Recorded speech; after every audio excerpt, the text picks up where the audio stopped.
Welcome to the Special Forces entry test. You'll need to demonstrate a high level of commitment if you are to be suitable for service within Special Forces. The entry test is conducted by the Special Forces Training Centre and assisted by members from Commandos and the Special Air Service. The aim of the entry test is to select specific personnel to attend either the Commando training course or the SAS selection course. The entry test standards are based on Army requirements with an increased intensity for Special Forces.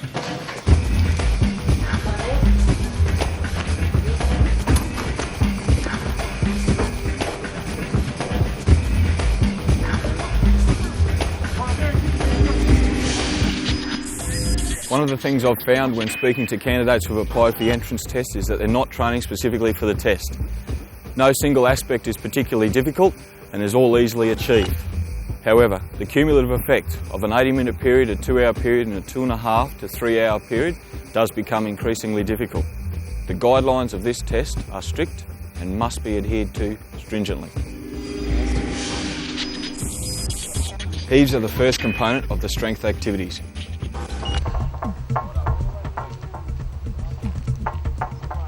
You may use any one of 3 grips: under grasp, alternate grasp, or over grasp.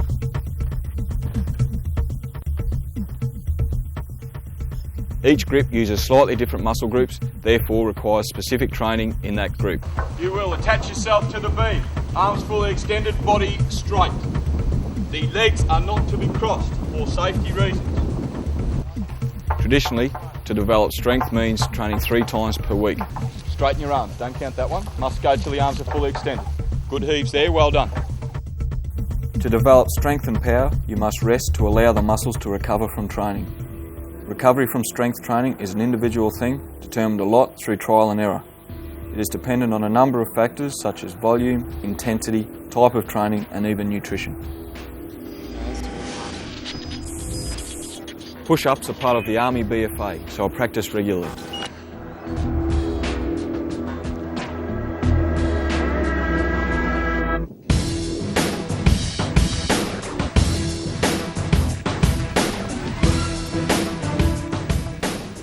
Training for this test is not so much about strength as muscular endurance.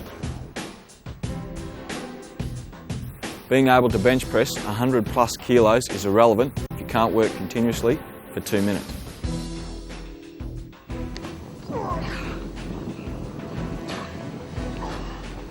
Unlike heaves, only one position is used for push-ups. However, you may rest in the up position.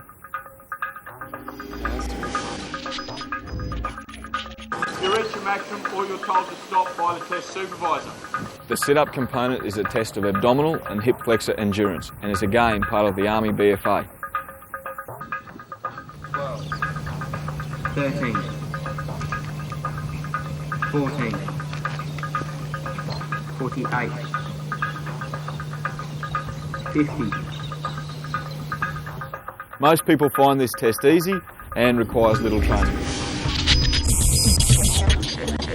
The run component is a 2.4 kilometre run in DPCUs and runners and patrol order weighing 7 kilos. 7 kilos is approximately 2 full water bottles, 1 ration pack and weapon CES complete. Interval training has proven to be the most successful way of training for this test, either 400 or 600 metre intervals working 1:3 or 1:4 work-rest ratios.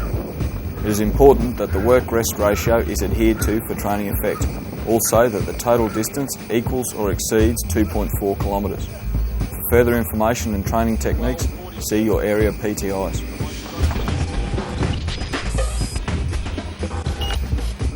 Tread water for 2 minutes, swim 400 metres in DPCUs and runners.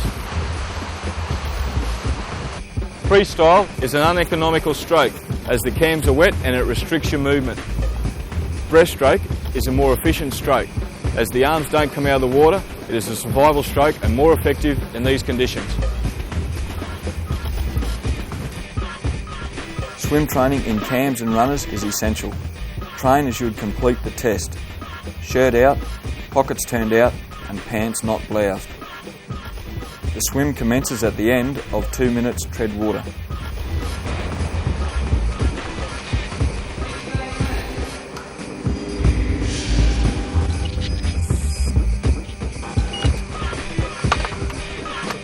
There are a number of factors you need to consider with the wearing and carriage of your webbing. Firstly is the height the webbing sits on the hips. It has to be high enough so that it doesn't restrict you in any way. You need good range of movement with the legs for when you're running with the webbing, so it needs to be nice and open in the front. You also need a nice open chest carriage so that you have good airflow and it doesn't restrict your breathing in any way.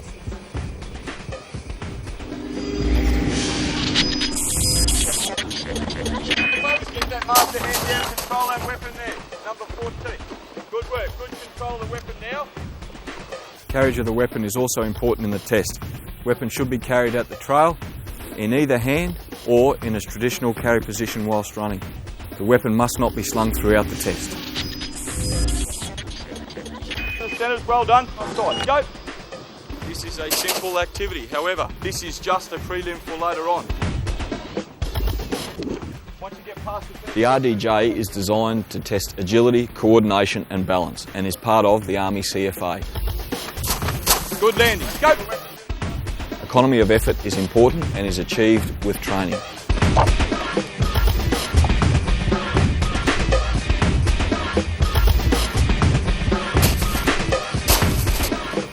And naturally, the more efficient you can be, the less effort is required. 36, 37, last man. Most people find this standard easily achievable with training. Weapon fires, weapon stop. Empty magazine. Weapon fires, weapon stop.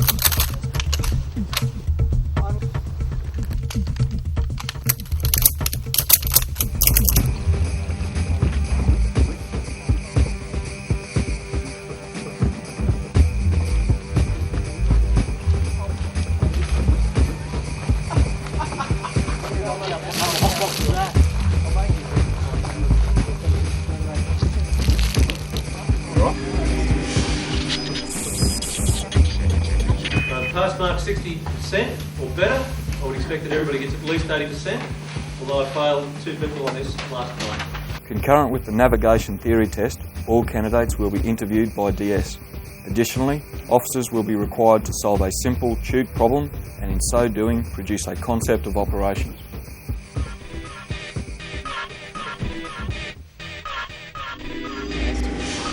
The final component of the entry test is the 15-kilometre route march in marching order. On top of the 7 kilos webbing, you must have 21 kilos in your pack and must finish with a total of 25 kilos, including webbing and pack. This again is a very specific test. As it is at the end of the entry test, fatigue begins to set in. This is where preparation becomes important and will pay off. Fatigue can limit your success.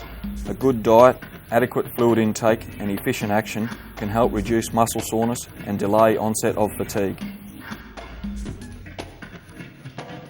Pack setup is very individual, but it must be comfortable and not restricting in any way to upset rhythm.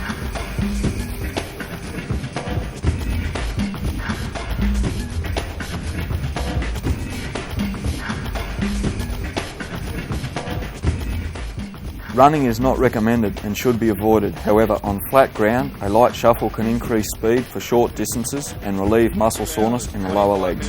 25 seconds.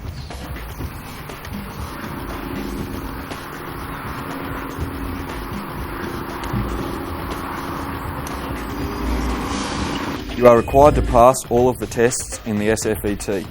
If you fail, you'll be retested at the end. Passing is more difficult because by this time you are significantly fatigued, therefore it is in your best interest to pass the first time.